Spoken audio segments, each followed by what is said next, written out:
আমাদের বাসার main gate দিয়ে ঢুকতেই প্রথমে এই বড় সড়ো ড্রয়িং রুমটা পড়ে। এই জায়গাটাই আজকে একটু সময় বের করে সুন্দর করে সাজিয়ে গুছিয়ে নিচ্ছি। আমাদের এই সোফা সেটটা অনেক আগের, আমার বিয়েরও আগের। তোমাদের ভাইয়া যখন ছোট ছিল তখন এটা বানানো। এখন তো কত রকমের সোফা সেট কিনতে পাওয়া যায়, তবে নতুন না কিনে সেই 20 বছর আগের কাঠের সোফা সেটটাই সুন্দর করে সাজাচ্ছি এই ড্রয়িং রুমে। যে কোনো মেহমান এসে প্রথমে এইখানে বসে, তাই এই জায়গাটা একটু পরিপাটি করে সাজানোর চেষ্টা করতেছি। এই বাসায় আসার পর সোফার এই এক্সট্রা গদিগুলো ধুয়ে দেওয়া হয়েছিল, আজকে এগুলো সব সেট করে ফেললাম। আর এক কর্নারে যে ফাঁকা জায়গাটা আছে এইটার মধ্যে দিয়ে দিলাম একটা বাঁশ গাছ। বাড়ির মধ্যে আর্টিফিশিয়াল বাঁশের ঝাড়। টি টেবিলটাও কাঠের, তবে টি টেবিলটা এভাবে দেখতে একদমই ভাল লাগতেছে না। আমাদের পুরনো এই পুরা সোফা সেটের লুকটাই আজকে চেঞ্জ করে দিব। সোফা কভার সাথে টি টেবিল কভার সবকিছু আমি অর্ডার করছি। সবকিছু দিয়ে এই জায়গাটা সুন্দর করে সাজিয়ে ফেলবো। এই যে এগুলো হচ্ছে তুর্কি সোফা কভার। এবার শুধু সোফা কভার না, সাথে টি টেবিলের মাপে সুন্দর একটা কভার নিয়ে নিচ্ছি। টি টেবিলে কভার না লাগালে কিন্তু একদমই দেখতে ভালো লাগতো না।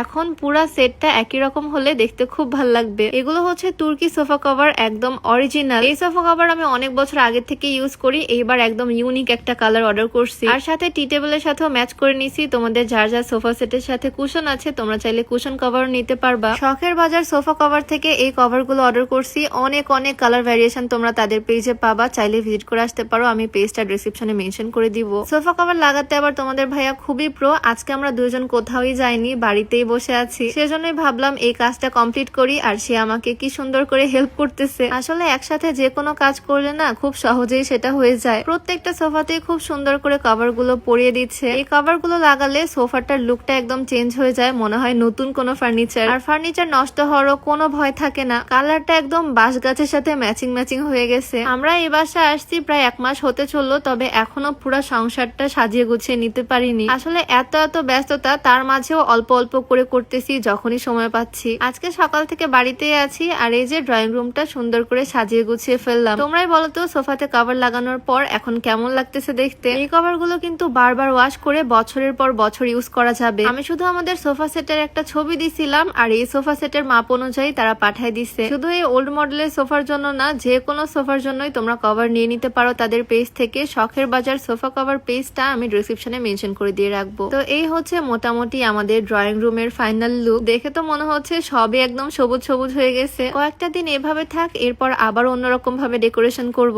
আসলে সেম ডেকোরেশন সেম ভাবে বেশি দিন রাখতেও ভালো লাগে না। সেম ভাবে বেশি দিন থাকলে একদম একঘেয়েমি লাগে। এইভাবে কিছুদিন থাক, এরপর আবারও চেঞ্জ করব, অন্যরকম ভাবে সাজাবো। এই জায়গাটা কিভাবে সাজালে ভালো হয় তোমাদের মতামত অবশ্যই কমেন্টে জানিও। এখন আমাদের ড্রয়িং রুমটা অনেকটা পরিপাটি লাগতেছে আগের তুলনায়। যাই হোক, আজকে একদম ছোট্ট একটা ভিডিও তোমাদের সাথে শেয়ার করলাম। দেখা হয়ে যাবে নতুন কোনো ভিডিওতে। সবাইকে আল্লাহ হাফেজ, আসসালামু আলাইকুম।